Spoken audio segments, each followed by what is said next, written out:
Salut tout le monde, on se retrouve aujourd'hui pour une update lecture. J'ai 4 livres à vous présenter, donc commençons tout de suite. Le premier livre dont je vais vous parler, il s'agit de L'épreuve, le tome 1, Le labyrinthe de James Dashner, paru aux éditions Pocket Jeunesse. C'est un livre qui m'a très agréablement surprise. Le fait qu'il n'y ait pas de romance, pas d'histoire d'amour, était vraiment très rafraîchissant. On distingue une once de relation entre le personnage principal, Thomas, et le seul personnage féminin du livre, autour duquel il y a un petit mystère, mais au-delà de ça, l'histoire se concentre uniquement sur l'action, et du coup j'ai trouvé que c'était vraiment un atout pour l'appréciation de l'histoire à la fin. Donc au niveau de l'intrigue, l'histoire se passe dans un blog, dans un labyrinthe, dont on ne sait pas vraiment grand chose, il y a une grosse énigme, un gros mystère autour de cela. Les jeunes adolescents qui y résident, on ne sait pas du tout comment ils sont arrivés là. Quelle est la raison de leur présence ici? Comment s'échapper du labyrinthe? Ça va être le sujet du livre, ça va être l'occupation première de tous ces jeunes. Et la façon d'écrire de James Dashner, sa plume, son style, fait en sorte que l'histoire est tellement vivante que le lecteur, en tout cas moi, se sent vraiment concerné par la situation. Le rythme est si soutenu, la plume est si vivante qu'on a vraiment l'impression d'y être. En ce qui me concerne, j'avais vraiment l'impression d'être dans le labyrinthe et d'avoir ma part de responsabilité afin de trouver la sortie. Et du coup, c'était vraiment intense comme lecture. Et je ne me suis pas ennuyée à un seul moment. Quand je devais reposer le livre, c'était vraiment un contre-cœur. Et j'avais qu'une envie, c'était de continuer à lire, savoir ce qui allait se passer. Pour les personnages que j'apprécie, autant que pour les personnages qui sont un peu moins appréciables. Cette histoire est vraiment bonne, en tout cas pour les gens qui aiment tout ce qui est un peu mystérieux, les labyrinthes, les dystopies. Maintenant, il y a quand même quelques défauts à ce livre, dont la fin. Pour moi, l'explication qui est donnée quant à la présence des jeunes dans ce labyrinthe n'est pas justifiable. J'ai trouvé que c'était pas totalement logique et du coup ça m'a un peu déçue, mais j'ai quand même très envie de lire la suite parce qu'on reste quand même sur un cliffhanger assez important. Ensuite, au niveau des personnages, il y en a qui m'ont évidemment plus touché que d'autres, il y en a qui m'ont fait passer un meilleur moment que d'autres. J'ai apprécié une bonne majorité des personnages. D'autres personnages étaient plutôt arrogants, plutôt ennuyeux et vraiment très agaçants. Maintenant, une des choses qui se rapporte au personnage et également à l'histoire qui m'a un peu déplu, c'est le fait que ce soit assez prévisible dans certains cas. La mort d'un des personnages à la fin, moi je le savais depuis le début, depuis que ce personnage avait été introduit. Je le sentais mais à 3 km.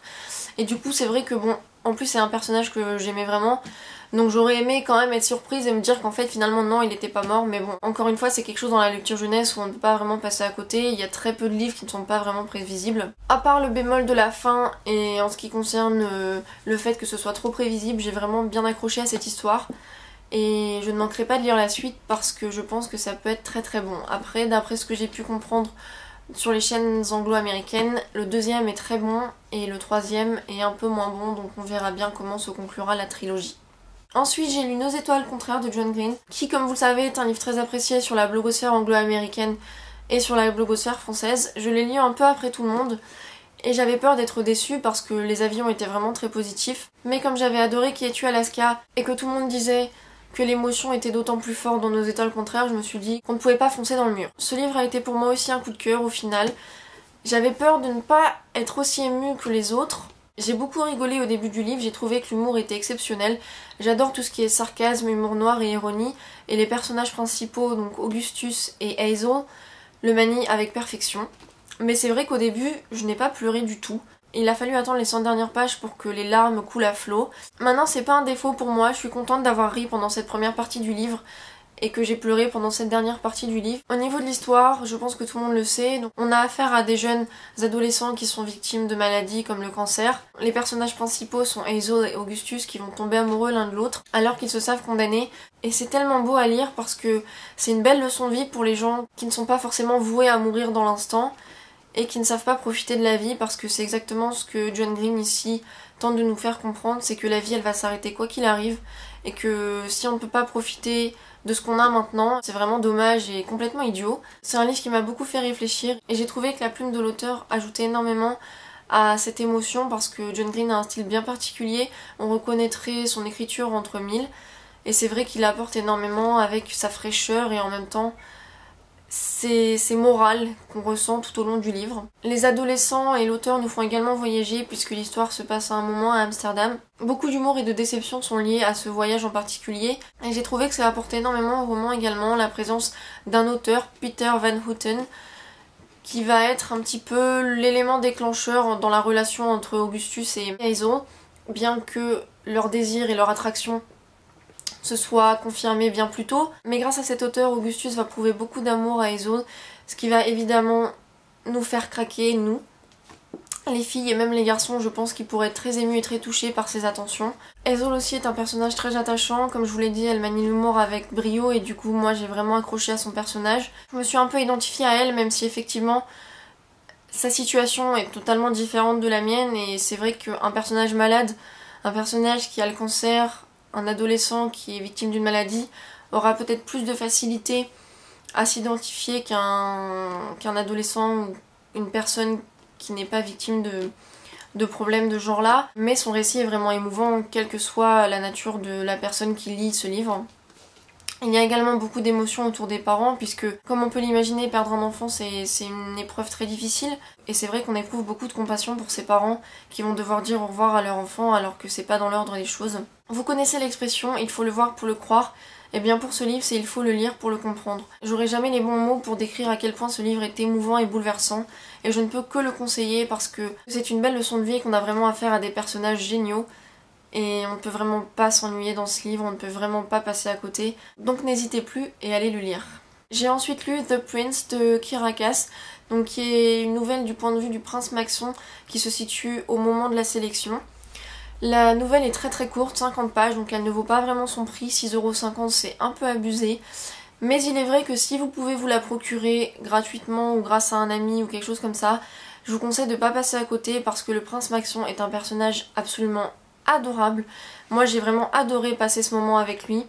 On en apprend un peu plus sur sa vie avant la sélection et sur ce qui arrive avec d'autres filles à côté que America. On comprend que son père est un homme froid, qui s'en moque un petit peu des sentiments de son fils et qui ne s'intéresse vraiment qu'à la couronne et à l'apparence. Mais il est clair que le prince Maxon est un personnage auquel il est impossible de ne pas s'attacher. Il est vulnérable, il est drôle, il est mignon, il est prévenant. Bref, c'est tout ce qu'on peut attendre d'un jeune homme et si America ne le choisit pas, je ne comprendrai vraiment pas son raisonnement parce que moi je suis team Maxon à fond. Le dernier livre que j'ai à vous présenter, il s'agit de Everyday de David Levithan, qui est un roman contemporain un petit peu surnaturel. Ça a été pour moi une très agréable surprise également, parce que j'en avais beaucoup entendu parler, mais je n'étais pas totalement sûre de l'effet que ça pourrait me faire, parce que l'histoire est quand même assez unique. Et en fait, au final, cette originalité a été vraiment extraordinaire, d'autant que la plume de l'auteur est juste magnifique.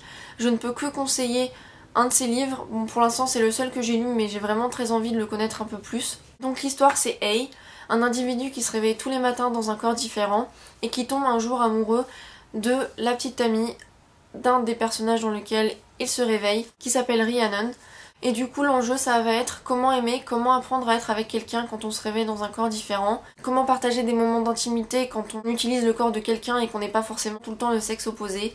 David Levithan nous emporte vraiment dans un récit très poétique, très philosophique, qui fait réfléchir sur pas mal de choses. Et je n'ai pas forcément envie d'en dire trop parce que j'ai vraiment envie que vous découvriez ce roman par vous-même, parce que la seule chose à savoir c'est que c'est vraiment exceptionnel. Maintenant la seule chose que j'ai à dire sur ce livre, c'est que j'espère qu'il y aura une suite parce que pour moi la fin n'est pas du tout satisfaisante.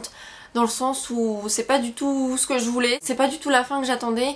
Je comprends si il n'y a effectivement qu'un livre et que c'est un one shot, je comprends les décisions de l'auteur, mais c'est vrai que moi j'aurais bien aimé en avoir plus et j'espère sincèrement que l'auteur va écrire une suite parce que voilà c'est tout, on peut pas rester comme ça sur cette fin, ce n'est pas possible. Donc voilà pour cette update lecture, j'espère que vous avez également eu de bonnes lectures ces derniers temps et moi je vous dis à bientôt pour la prochaine vidéo, bye.